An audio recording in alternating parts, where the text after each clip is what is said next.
FIFA যে আর্জেন্টিনার টাকায় চলে আর আর্জেন্টিনার কথায় ওঠবস করে, সেটা আমি এতদিন না বুঝলেও এখন কিন্তু বুঝতে পারছি।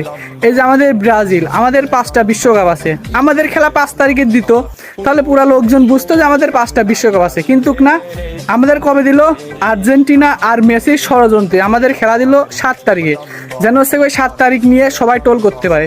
আচ্ছা 7 তারিখে দিল, ঠিক আছে, কেন ভাই তোদের কেন ওই সকাল 7টায় খেলা দিতে হবে? 6টায় দে, আর না হয় 8টায় দে। কিন্তু ভাই ওই 7 তারিখেই খেলা দিল।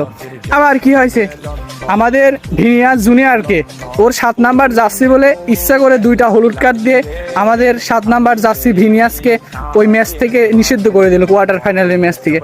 আর কত আর্জেন্টিনার টাকা খেয়ে ফিফা আমাদের সঙ্গে এভাবে করবে? আমরা ব্রাজিল সাপোর্টাররা সত্যিই লজ্জিত। আমরা সর্বশেষ একটা কথাই বলবো, আমরা আমাদের দলের যারা আছি সবাই